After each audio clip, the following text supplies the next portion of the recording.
I'm joined by Maryland Governor Wes Moore. Governor, welcome to the MeidasTouch Network. It is great to be with you. This is great. So one of the things I noticed is Donald Trump and his surrogates try to justify all of the hate that they spew, the misogyny, everything we saw at Madison Square Garden, which frankly echoes all of his other events. But they try to say, this is what alphas do. Let me show you. Byron Donalds was on Fox and he echoed this, but I hear this over and over again. This is their main talking point. This is how alphas act. Here, play the clip. They assume that if you stand on manhood, that you're against women. That is a lie. It's one of the great lies in politics. There's no such thing as toxic masculinity. It's about manhood. And so they recognize that Donald Trump is an alpha male. He absolutely is, no doubt about it. People like that, they follow it. They need leadership. And I will tell you this, who do you want at the table with Xi Jinping? Kamala Harris or Donald Trump? Fair question. Fair question. What do you make of all of that? I don't even know what to make of it. Like, first, I'm not taking advice on what is an alpha from Byron Donald. And the whole thing just it just screams inauthentic in many ways because again, for folks who really who stand on principle, you don't have to tell people you do. Your actions show for it. And I do think though there one thing we are showing is, and the thing that Donald Trump continues to exploit is there a frustration amongst a lot of men and people of color about a lot of the issues going on? Absolutely. There's a frustration, there's a skepticism, and all that is real and all that is justified. But the thing that Donald Trump is not doing is providing a single solution. Donald Trump is not providing a single answer to any of it. And so he really is he's this vessel for the frustration, but he's not a vehicle for the solution. He's not providing any answers whatsoever about how can you come up with real ways to have affordability and economics and take care of your family. He's not providing any of that. So I'm just not sure how getting Hulk Hogan out there trying to rip off a shirt in some way, shape, or form is supposed to, quote unquote, appeal to manhood or make me think that that's a person I want across the table from Xi Jinping. Let me share with you this right here. This is Stephen Miller, who's Donald Trump's top aide, who writes a lot of the scripts for him. We've got the throwback of this is what Stephen Miller was doing in high school, and this is what he was trying to lead. Let me show you this right here. This is what they're saying is alpha. Here it is. Am I the only one who is sick and tired of being told to pick up my trash? And we have plenty of janitors who are paid to do it for. He goes, am I the only one sick and tired of picking up my trash when we have janitors who are paid to do it? But isn't this just to your point, isn't that what that movement, no solutions, blaming the other, and just like it's the whininess for me too. That's not even a political, just stop the freaking whining and just do something. Yeah. And no growth. I mean, the fact that seeing that being Stephen Miller actually is not terribly surprising because it means that there has been no growth in him at all from all those years. And this is the thing that I want people to remember when it comes to Donald Trump is if you've seen the chaos that has existed over these past weeks over the campaign, every single day a new news headline, every single day saying something that's more offensive than what was said the day before, every single day of being able to bring lies, innuendo, and all that kind of stuff into the conversation. The thing I would ask people is, do you want that for what we have for these past weeks for the next 4 years? And have you seen any growth from what we had before when he was president and that became the default? This is not going to change. In fact, it's just getting worse. And so the lack of growth, the lack of development, the lack of being able to have any form of understanding that it's not about you, it's about the people you're trying to represent, I think is very telling. And knowing that right there, Stephen Miller is a person who's going to have a high role in the U.S. government if this guy wins. It's another reason why I'm like all in to make sure Kamala Harris is the next president. Here's what you posted this morning. Just early voted, and I've got to say the energy on the ground for Kamala Harris, Tim Walz, and Angela Alsobrooks is electrifying. Make sure you make an early voting plan. Drop off your ballot or register to vote if you haven't already. Tell us about that. What are you seeing the energy like in Maryland, but also in some of the other states that you've visited? Are you also seeing some, anything unexpected with certain types of voters who maybe haven't always voted at all or haven't voted for Democrat? What are you seeing? Are you seeing trends develop? I am. And I think one of the things that's actually been really encouraging is we're not just seeing energy amongst the Democratic base, right? We're seeing energy amongst everybody. And I tell you, one of the things that I remember in my primary, I knew I was going to win when there was not a single public poll that showed that I was going to win the primary. It was a very competitive primary and a very crowded one. But I looked at the energy on the ground. I looked at what was happening when we were going out to rallies. And I looked at how it was not just one group that was showing up. It was people from all over the state. It was Republicans. It was independents. It was Democrats who were showing up. And that's when I knew, even though we had no public polls to show we were going to win this thing, I was like, oh, we're going to win. And we ended up winning by 4 points. And I was just in the primary. The reason that I'm so excited as we're going around, not just the state, but really around the country advocating for Vice President Harris is you're seeing the same thing. You're going places and you're going to places that have been traditionally Republican areas where, I guess it was just weeks ago, I was down in Fayetteville, North Carolina, a place where, now the home of Fort Liberty used to be the home of Fort Bragg. When I was I was a member of the 82nd Airborne, and that's the home of the 82nd Airborne.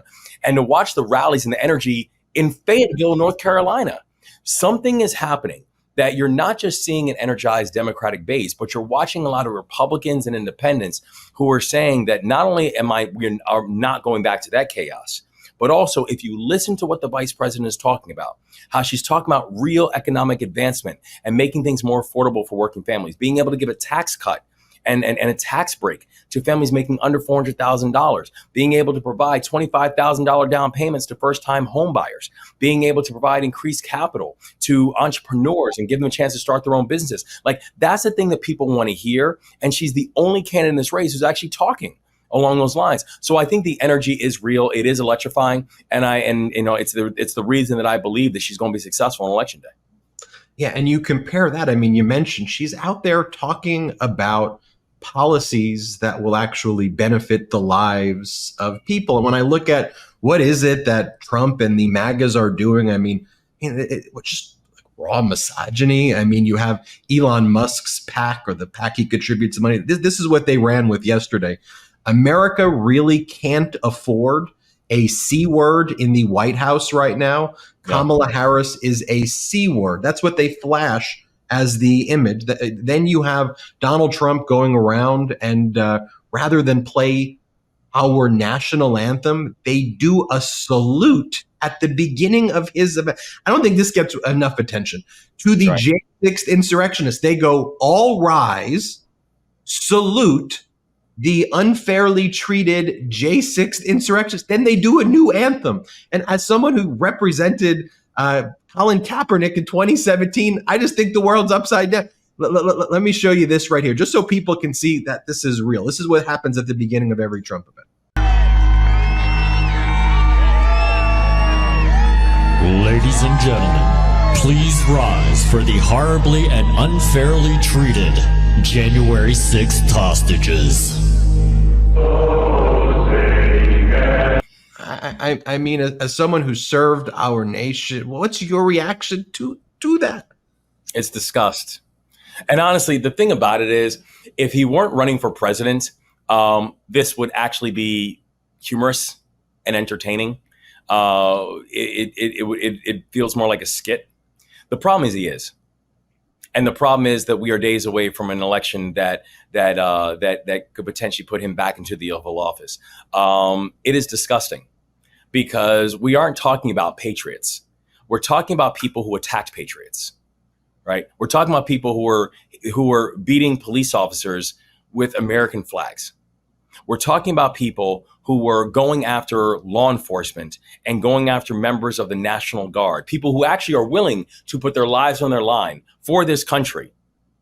And that's who we're standing up for and saluting.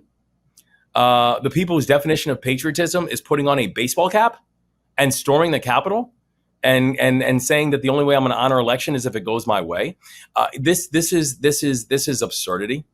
And I think the thing that is so deeply offensive about this whole situation is not only is it a smack in the face of anyone who really does love this country and believe in it and is willing to put their life on the line for this country, as as I did and I will do over and over and over again. The other thing that I know, though, is that every time you go to a Trump rally or you hear him talking, he's not talking about us. He's not talking about what he would do for us. He's talking about himself. He's talking about how he has been hurt and harmed and the sacrifices that he has made. And he's talking about people and the small group of individuals who are claiming fealty to him. This is not a real campaign to preserve the future of all of us. This is a real campaign that is advocating for the lives of some of us. And this is part of the reason why I think there will be a very clear rebuke of that on November 5th. You also have a very big Senate race in your state as well, Angela Also Brooks versus Larry Hogan. Here, let me just show you this video Angela Also Brooks dropped of Donald Trump bragging about overturning Roe v. Wade and what Larry Hogan's view was about the Supreme Court justices Trump appointed who have taken away women's reproductive rights. So women in 2024 have less rights than their grandmothers did. Here, let's show this one. But what I did is something for 52 years. They've been trying to get Roe v. Wade into the states. And through the genius and heart and strength of 6 Supreme Court justices, we were able to do that. Now, we should give President Trump all the credit he deserves for his accomplishments in office. He nominated incredible justices to the Supreme Court. How significant of an issue is this in your state and in general, you think, right now in the voting behavior? And just look, it's a life or death issue for women in this country. It's a life or death issue, and I think it is an important issue. And also, this is something that's actually going to be on the ballot in the state of Maryland. We actually have a referendum that's actually on the ballot for us to put reproductive health in our state's constitution, so we can make sure that Maryland will be a safe haven for abortion rights, regardless of what happens. But it's also an issue of consistency. And frankly, I think this is the thing that people don't like about politics is what they're seeing from the old governor right now, where he's running on this idea of saying that he is a strong and independent voice, despite the fact that he's also said his first vote when he goes to the U.S. Senate is to make sure that there's a Republican Senate, which will also do things like passing legislation to fight for a national abortion ban. That you're saying that you're now proudly pro-choice, but when you were in the office, you vetoed legislation to enhance privacy. You vetoed legislation to enhance protections. You did not release $3.5 million that I had to release on my first day of previously unreleased funds because you didn't want to do it for political reasons. That you say you're going to fight to make sure that our streets are safe and our communities are safe, despite the fact that, while he was governor, we saw how the homicide rate in the state of Maryland nearly doubled under his watch. The non-fatal shooting rate did double under his watch, and he didn't have a single solution. In fact, did not sign legislation to do things like ban ghost guns from neighborhoods. And so I think the issue of reproductive health and abortion is a very resonant issue for people. We do not want for the U.S. Senate to be able to do things passing a national abortion ban, and we definitely don't want Maryland to be the reason for it.